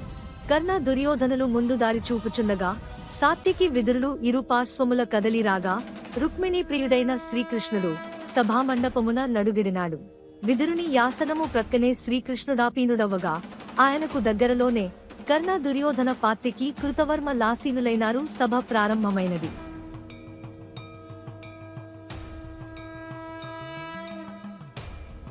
మహారాజా, ధృతరాష్ట్ర, కురు పాండవులు యుద్ధభూమి చేరి మారణ హోమము చేయకుండగనే పరస్పరాన్యోన్యతతో సహజీవనము సాగించుట మేలుగా తలచి అట్టి శాంతి సందేశము తోడనే వేణి సభకునే తెంచినాను. మహారాజా, అది కాలము నుండియు నీ కుమారులు పాండుకుమారులకు ప్రమాదములను కల్పించుచునే యున్నారు. అన్నమునందు విషమును కలిపి పెట్టినారు, లక్క ఎంటబెట్టి దానికి నిప్పు పెట్టినారు, త్రాళ్లతో కట్టించి నదులలోనికి నెట్టించినారు, పాములచే కరపించినారు, చెప్పరాని బాధలెన్నో పెట్టినారు, కట్టకడకు కపటద్యుతము నాడి వారిని రాజ్యభ్రష్టుల నొవరించినారు. పాండవ పట్టమహిషిని సభకీర్పించి ఘోరావమానమునకు పాలుచేసినారు. అయినను అని ఎన్నియు భరించి సంధి నెరపుకొని భావి జీవితమును సోదరభావ సౌర్వకముగా నడుపుకొనవలననియే పాండవులు భావించుచున్నారు. ఒకవేళ మీకు వారితో ఆ సంధి అనిష్టమేని వారు యుద్ధమునకు కూడా సన్నద్ధులై ఉన్నారు అని చెప్పి కృష్ణుడొకసారి సభ నవలోకించినాడు.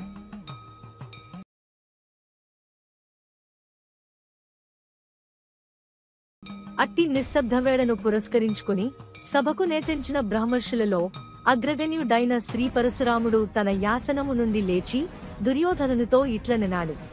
సుయోధన, ఇప్పుడు నీవు సావధాన మనస్కుడవై యుంటివని ఎంచి నీకు శ్రేయస్కరమగు నొకానొక గాథను వినిపింప వేడుక పడుచున్నాను. రారాజా, పూర్వకాలమున దంభోద్భవుడను పేరుగల రాజొకడుండెడివాడు. మహాబలశాలి అయిన అమ్మహీధవుడు ప్రతి దినమును అరుణోదయ వేళకే సభాస్థలి కరుదెంచి తనను దర్శింపవచ్చి వారినెల్లా నా తోడ పోరగలవా డెవడేననుగలడా అని ప్రశ్నించెడివాడు. రాజునక ప్రియము కలిగింపనేరని ఆగంతకు లెల్లరును ఆ దంభోద్భవుని మించినవారు లేరనియే చెప్పెడివారు. ఎవరు మాత్రమట్టి అహంకారము నన్ని నాళ్లు సహించగలరు? రాజుగారి ప్రశ్నములతో విసిగెత్తిన కొందరు సరసులైన విద్వాంసులు కొందరా పృథ్వీపతి మద మడంపనుంచి యొకనాడు, ప్రభూ, గంధమాదన పర్వతము మీద నర నారాయణులను ఋషులున్నారు, వారిని మించినవారు లేరని జనశ్రుతి అని చెప్పినారు. ఆ పలుకులు వినినంతనే దంభోద్భవుడు సర్వసేనా సమేతుడయి గంధమాదనమునకేగి నరనారాయణులను యుద్ధమునకు ఆహ్వానించినాడు. అంతటా ఆ ఋషి ద్వయము నందలి నరుడనువాడు ఐషిక మనం ఒకే ఒక యస్త్రమును ప్రయోగించి రాజునకు చక్క తక్కిన వారలకెల్లకను ముక్కు చెవుల వసింపజేసివాడు. దంభోద్భవుడు తన్మాత్ర శక్తికే యబ్బురపడి నరుని పాదముల వ్రాలి శరణు వేడికొనినాడు. నాయక దుర్యోధన, అలనాటి నరనారాయణులే ఎలనాటి కృష్ణార్జునులు, వారిలో నరుడే అర్జునుడు, సమస్త శస్త్రాస్త్ర రహస్యవేత్తయ పాండవ మధ్యముడు, దానికి తోడు వాని రథముపైనున్న ధ్వజమున్నదే, అది అనుపమానము అప్రతిహతమును అయ్యున్నది. ఆ కేతనమెవరికి నుండునో వారన్ని విషయములందులను విజయము పొందితీరేదరు. ఆ జెండాపైనున్న కపిరాజును నీవు తక్కువగా అంచనా వేయకు సుమా.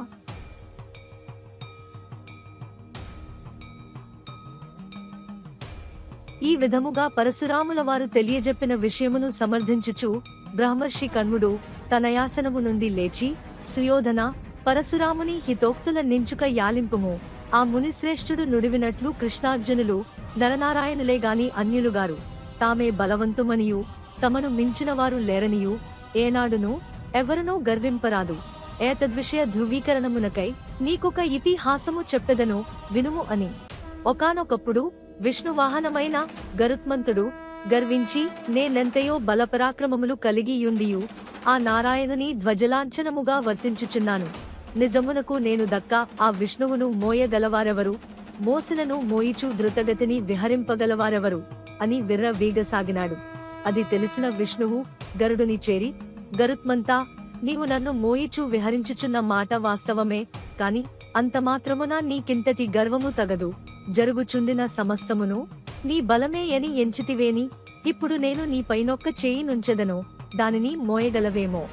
చూడు మని తన దక్షిణ బాహువును గరుడుని వెన్నున కానింప తద్భారమునక వైనతేయుడు భరింపజాలక గిలగిలలాడి శ్రీమన్నారాయణుని చరణముల వ్రాలి, దాసోహం పరమాత్మా దాసోహం, నీ కరుణను ఎరుగకే అంతయు నా బలిమియేయని అహంకారము పొందినా నని దుఃఖింపగా విష్ణువాతని క్షమించి యథాపూర్వముగా నేలుకొనెను. కావున దుర్యోధన, ప్రాణికోటికి అహంకారమే ప్రమాదము సుమాయని చెప్పెను. కాని దుర్యోధనుడా పలుకులాలింపక మల్లయోధుని వలె తొడ చెరుచుచు అనేకానేక ప్రలాపములాడుటచే నారదుడూరకుండలేక దిగ్గున తన యాసనము నుండి లేచి సుయోధనునకిట్లు నుడివినాడు.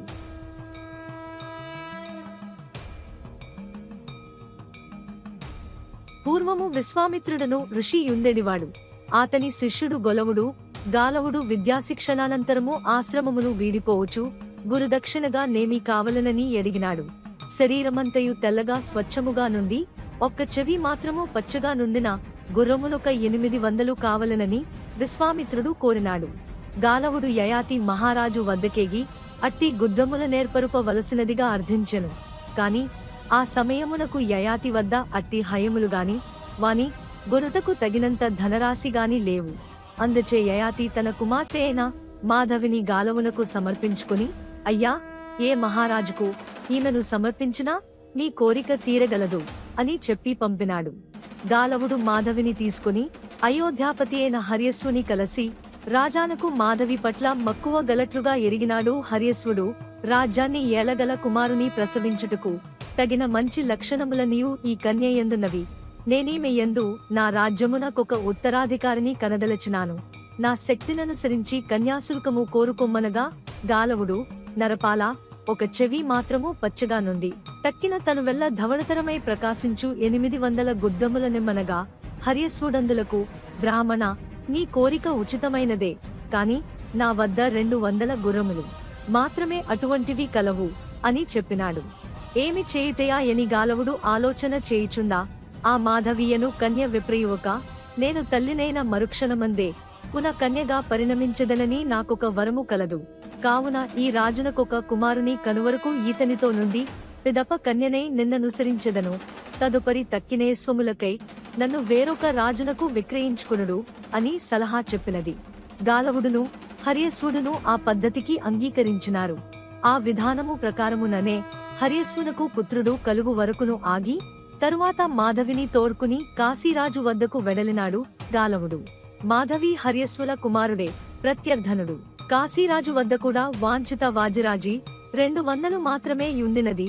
తక్కి 400 తురగముల కొరకు వేరొక రాజు నాశ్రయింపనించి ఈ 200కును మాధవిని కాశీరాజుకు దివోదాసునకు అప్పగించినాడు. గాలవుడు దివోదాసునకు మాధవియందు వాసుమనుడు అను కొడుకు పుట్టెను. దివోదాసు పుత్రవంతుడైన యనంతరమున గాలవుడు మాధవితో సహా వెడలి భోజనగరము నేలూసీనర చక్రవర్తిని ఆశ్రయించినాడు. ఆయన వద్ద కూడా కావలసిన గుర్రములు 2 మారులు మాత్రమే యున్నవి. మాధవి నాయనకు అప్పగించిన గాలవుడు ఆ రాజు కూడా పుత్రవంతుడైనాడు. మాధవికి ఉసీనర చక్రవర్తికి జన్మించిన ఆ కుమారుడే సిబి చక్రవర్తి. మొత్తము మీద 600 గుర్రములు దొరికినవి. తక్కిన 200 విషయమేమి చేయుటయా అని గాలవుడు విచారగ్రస్తుడై యుండగా అతని మిత్రుడగు వినతాపుత్రుడు గరుత్మంతుడే తెంచి వానిని ఓదార్చి, నేస్తమా, నీవి 600 గుర్రములతోనే మీ గురువు కడకేగుము, గుర్రములన్నప్పగించుము. వీనికొక కథయున్నది. నీ గురువైన విశ్వామిత్రుని తండ్రి గాధిరాజు, ఆయన కూతురు సత్యవతి, బుచీకుడు అను ముని ఆమెను వివాహమాడదలచి గాధిరాజు వద్దకు రాగా, ఆయన తన కూతురునిచ్చుటకుగాను ఒక చెవి మాత్రము పచ్చగా యుండి తక్కిన మేనల్లయు వెన్నెలవలే తెల్లగా నుండు ఘోటకములొక 1000 కన్యాశుల్కముగా కోరెను. రుచీకుడు వరుణుని మెప్పించి 1000 గుర్రములను పొంది అవి తెచ్చి గాధికిచ్చి సత్యవతిని మనువాడినాడు. ఆ పిదప గాధిరాజు ఒకానొక యజ్ఞము చేసి ఆ 1000 గుర్రములను వేదవేత్తలకు దానము చేసినాడు. ఆ వేదవేత్తలి విచిత్రాశ్వములు 1000తో ప్రయాణము చేయుచుండగా మార్గమధ్యమున ఏళ్లు పొంగి వరదలు వచ్చి వానిలో 400 గుర్రములు నీటిపాలైపోయినవి. తక్కిన 600 గుర్రములు మాత్రమే భూమిపై మిగిలినవి. ఆ 600ను ఇప్పుడు నీ అధీనము నందే యున్నవి. ఇవి తప్ప ఇటువంటి గుర్రములి భూప్రపంచము నందొక్కటి కూడా లేదు. కావున మీ గురువునికి 600 గుర్రములను ఇచ్చి నే చెప్పిన కథను చెప్పి మిగిలిన 200 గుర్రములకు బదులుగా ఇతర రాజుల వలనే మాధవితో సుఖపడుమనుము అని చెప్పెను. గాలవుడట్లే చేయగా విశ్వామిత్రుడు నవ్వి, నాయనా, ఈ పిల్లను ముందుగానే అప్పగించినచో 4 పిల్లలను కని తృప్తి పడేడివాడను గదా, సరిలే, ఒక కుమారునే కనెదనులే యనినాడు. మాధవి విశ్వామిత్రులకు పుట్టిన కుమారుడే అష్టకుడు. అనంతర కాలమందు మాధవి తండ్రి అయిన యయాతి రాజు రాజ్య భోగలాల సతను విడచి వానప్రస్థమున కేగి అచ్చటనే అసువులు బాపి అమరలోకమున కేగినాడు. కాని స్వర్గలోకమున యయాతి మితిమీరిన యహంకారము కలవాడై అచ్చటి మునిమండలులను దేవతా ప్రముఖులను అపహసించుటచే తదహంకార ఫలితముగా అతని పుణ్య ఫలము క్షీణించి నైమిసారణ్యములోనున్న ప్రత్యర్థన, వసుమన, సిబి, అష్టకులను నలుగురు ఋషుల నడుమ పడినాడు. ఆ ఋషి చతుష్క మాతని గూర్చి పృచ్ఛింపగా యయాతి తన కథ ఎంతయి చెప్పి పుణ్యక్షీణత వలన పుడమిని బడినానని తెలిపినాడా. జాలి గుండెగల ఆ మునులు తమ యజ్ఞ ఫలమును స్వీకరించి మరలా నాకమునకేగుమనినారు కాని తాను క్షత్రియుడగుటచే దానమిచ్చుటయే గాని దానము తీసుకొనుట తగదనినాడు యయాతి. అంతలోనే అక్కడనే తపమాచరించుచున్న మాధవి వచ్చి తండ్రిని గుర్తించి అచటనున్న ఋషులు నలుగురును తన కుమారులేనియు వారు యయాతికి దౌహిత్రుడుగాన వారి నుండి పుణ్య ఫలము స్వీకరింప తగుననియు చెప్పగా యయాతి తన క్షాత్రాహంకారము నడచుకొని మనమొలసంగిన పుణ్యఫలము గ్రహించి పునః స్వర్గమునకేగినాడు. తదనంతరమున త్రిదివమందు చతుర్ముఖుడు యయాతిని చూచి యయాతి ఎంతటి పుణ్మాత్ముడవైనా కూడా అహంకారం వలన అహంభావం వలన ఎలా పతనమైనావో చూచితివా కాని అహంకారమును దరిజేరనీకుమని హితవు గరపినాడు అని అహంకారము వలన కలుగు దుష్పరిణామములు కుదాహరణగా పై గాథను ఉటంకించి పిదప దుర్యోధనుని దురహంకారము విడచి కృష్ణుని మాటలు విని పాండవులతో సంధి చేసుకొనుమని చెప్పినాడు.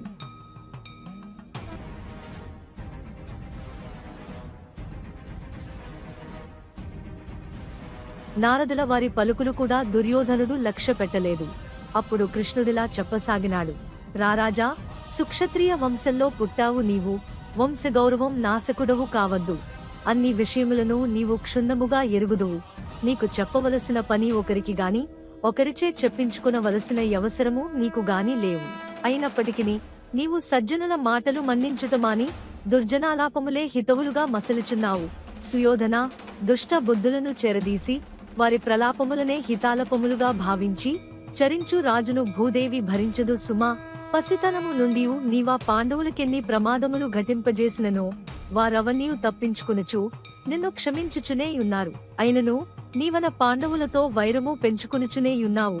అయిన వారిని బంధువులను తృణీకరించి ఎవరెవరినో నెత్తికెత్తుకొనుచున్నావు. దుర్యోధన, పాండవులు దైహికంగానే కాదు దైవికంగానూ ధార్మికముగాను గుణముల వల్లనూ సజ్జన సాంగత్యము వల్లను కూడా అమిత బలవంతులై ఉన్నారు. గదాధారి అయిన భీముడు కదన భూమిలో నిలబడినచో నీ బలగమందాతనికెదురు నిలచి బ్రతికి బట్ట గట్ట గలవాడొక్కడునూ లేడు. గాంధీవధారి అయిన అర్జునుడు భూరిశ్రవాదులలో ఏ ఒక్కరుగాని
మహారథ అర్ధరథులను నిర్ణయము చేయుచు కర్ణుని అర్ధరథునిగా ప్రకటించినాడు. మండిపడినాడు కర్ణుడు. భీష్ముడు బ్రతికియుండగా నేను యుద్ధ భూమికి రాను, భీష్ముడు పడిపోవలే, పిదపనే నేను యుద్ధము చేయవలెనన్నాడు. అది వినిన భీష్ముడు, ఓరి సూతుడా, నీవీ శపథము చేయుట 3వ పర్యాయము, యుద్ధ భారము నాపై నుండుటచే నిన్ను క్షమించి విడుచుచున్నాను గాని, లేకున్నా నా చేతిలో నీవీ పాటికే మరణించి యుండవలయును. మూర్తీభూత ద్వేషమా, నీ ఇచ్చవచ్చినప్పుడే నీ పరాక్రమమును చూపుము, అర్జునుని ఢీకుని ఎట్లు బ్రతికి బయట పడగలవో నేనును చూచెదను అనినాడు. రగడ పెరుగుచుండుట గమనించి దుర్యోధనుడెటులో వారిరువురును శాంతపరచినాడు. అదే విధముగా భీష్ముడు పాండవ బలాలను కూడా వర్ణించినాడు. తుదిగా దుర్యోధన, వారి బలములోనున్న శిఖండి స్త్రీగా పుట్టి పురుషునిగా మారివజెట్టి, అందువలన నేను శిఖండితో యుద్ధము చేయను, అతడెదురుపడితే అస్త్రము తీయను అనినాడు భీష్ముడు. శిఖండి భీష్మునకు తారసపడకుండా తగు జాగ్రత్తలు తీసుకునినాడు దుర్యోధనుడు.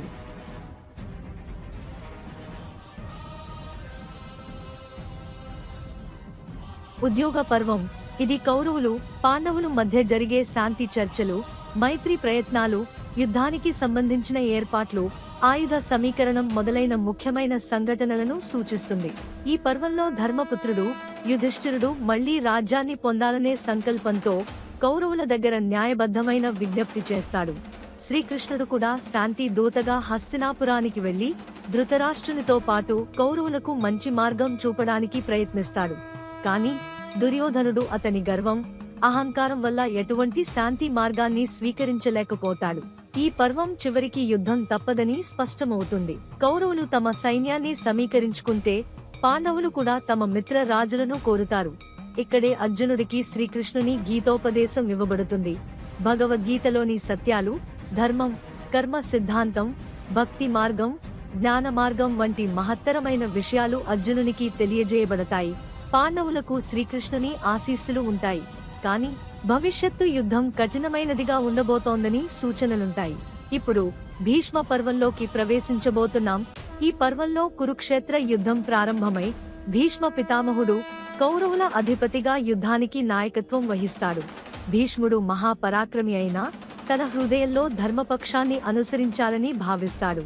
ఈ యుద్ధంలో భీష్ముని సారథ్యంలోని కౌరవ సైన్యానికి ఎదురుగా పాండవులు కూడా సమర్థంగా పోరాడతారు. భీష్ముడి నాయకత్వంలోని మొదటి 15 రోజులు యుద్ధంలో అత్యంత కీలకమైనవి. భీష్ముని అజేయత వల్ల పాండవులు కష్టాల్లో పడతారు. భీష్మ పర్వంలో ధర్మ యుద్ధం ఎలా సాగుతుంది? భీష్ముడు తన ప్రతిజ్ఞ వల్ల ఎలా కష్టపడతాడు? పాండవులు భీష్ముని ఎదుర్కోవడానికి ఎలాంటి వ్యూహాలు రచిస్తారు? ఈ ప్రశ్నలకు సమాధానంగా మహాభారత గాథలోని ఉత్తమ ఘట్టాలు ప్రారంభం కానున్నాయి. అందువల్ల భీష్మ పర్వం మరింత ఉత్కంఠభరితంగా ఉండబోతోంది. మహాభారతంలోని ఈ మహాయుద్ధ ఘట్టాన్ని మనం ఆసక్తిగా అనుసరించాలి. ఈ యుద్ధం కేవలం భౌతికమైన పోరాటం మాత్రమే కాదు. ఇది ధర్మ, అర్థం, కర్మ, భక్తి, జ్ఞానం మొదలైన అంశాలకు ఒక నిదర్శనంగా ఉంటుంది. శ్రీ మదాంధ్ర మహాభారతం తరాలు మారినా వన్నే తగ్గని, అందరి మన్ననలు పొందుతూ అందుకుంటూ ఉండే తెలుగు కావ్యం. ఈ పవిత్రమైన మూల గ్రంథం తెలుగులో నన్నయ్య భటారకుడు తిక్కన మరియు ఎర్రాప్రగడ అనువాదంతో పూర్తి చేయబడినది ఈ మహోన్నత గ్రంథం. సరళ తెలుగు భాషలో గాడి న్యూస్ ఛానల్లో ప్రతిరోజు పూర్తి అయ్యేంత వరకు అందించటానికి నిశ్చయించాము. ఈ మహాకార్యాన్ని సబ్స్క్రైబ్, షేర్ అండ్ లైక్ చేసి ఆదరించవలసిందిగా, ఆశీర్వదించవలసిందిగా ప్రార్థన. ఇట్లు మీ వడ్డేపల్లి రామకృష్ణ.